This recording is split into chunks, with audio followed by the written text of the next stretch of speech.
We begin in Amsterdam, the crown jewel of the Dutch Golden Age. By the 1600s, Amsterdam had transformed from a modest fishing town into the financial capital of the world.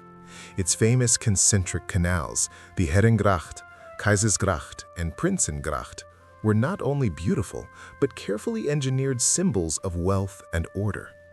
Merchant houses lined the waterways, their narrow facades hiding vast warehouses filled with goods from every continent.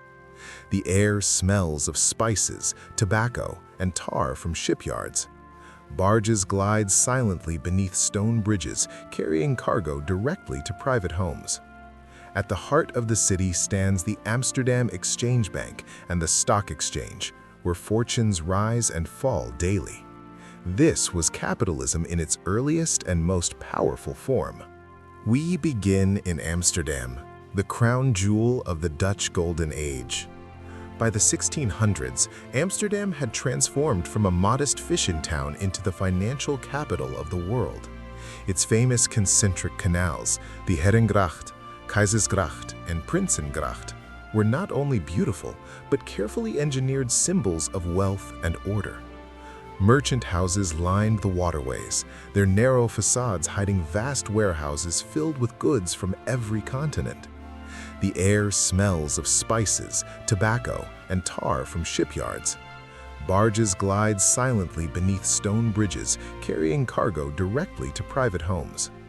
At the heart of the city stands the Amsterdam Exchange Bank and the Stock Exchange, where fortunes rise and fall daily.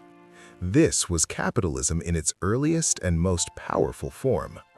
Dominating Dutch power was the Dutch East India Company, known as the VOC. Founded in 1602, it was the world's first multinational corporation and the first company to issue public shares. Its ships, heavily armed and globally feared, connected Amsterdam to Batavia, Ceylon, Japan, and beyond. From these docks, sailors departed on voyages lasting years, while investors gathered in taverns to speculate on returns. The wealth generated here financed art, science, architecture, and a standard of living unmatched anywhere in Europe. South of Amsterdam lies Rotterdam, one of Europe's fastest-growing ports in the 1600s. The Maas River is crowded with merchant ships, fishing boats, and naval vessels. Shipyards dominate the shoreline, where vessels are built faster and cheaper than anywhere else in Europe. Rotterdam specialized in moving grain from the Baltic, timber from Scandinavia, and colonial goods toward the heart of Europe. While Amsterdam handled finance, Rotterdam powered the physical machinery of Dutch trade. Now we arrive in Delft, a quieter city, but one that captured the soul of the Dutch Golden Age.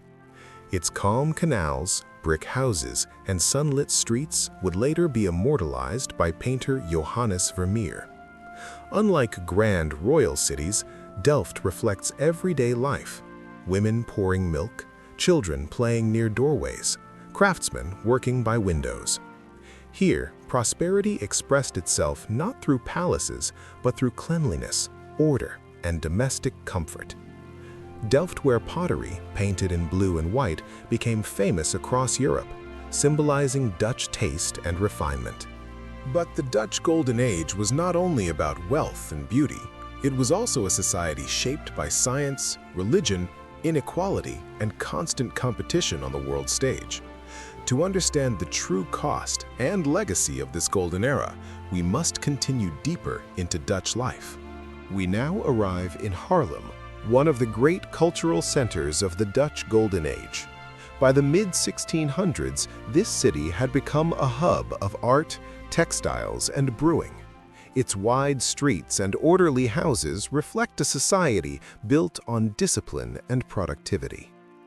Haarlem was home to some of the era's greatest painters, including Frans Hals, whose lively portraits captured the confidence and pride of the Dutch middle class.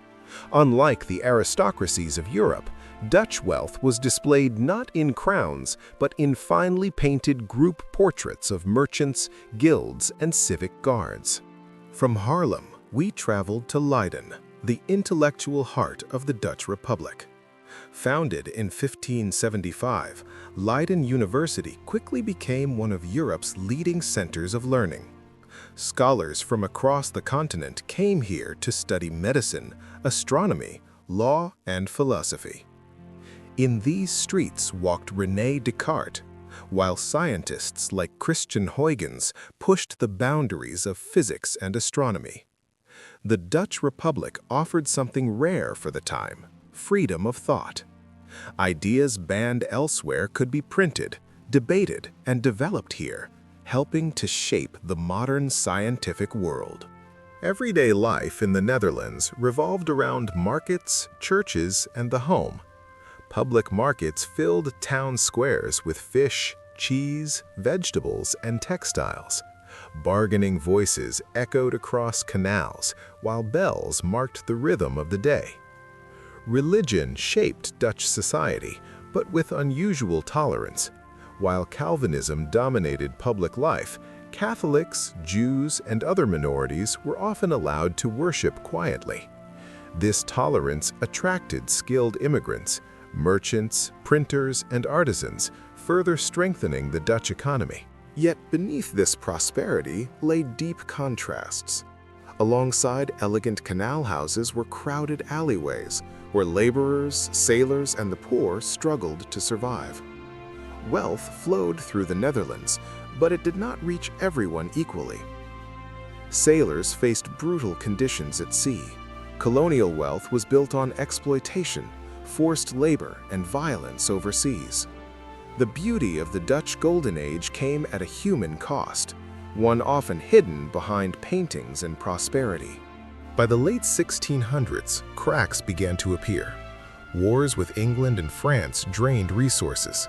Competition grew fierce, and the Dutch Republic slowly lost its dominance of global trade. Other nations adopted Dutch innovations, reducing their advantage. The Golden Age faded, but it did not disappear. Its legacy lived on in global finance, modern science, urban planning, and art that continues to define how we see the world. The Dutch Golden Age was more than a moment of wealth. It was a turning point in human history when commerce, knowledge, and creativity reshaped society forever. History has left us thousands of paintings, maps, and engravings from this remarkable era. With AI, we can finally bring them to life once more. So, tell us in the comments, which historical city should we revive next? Your choice could be featured in our next AI reconstruction. Thanks for watching, and we'll see you in the past.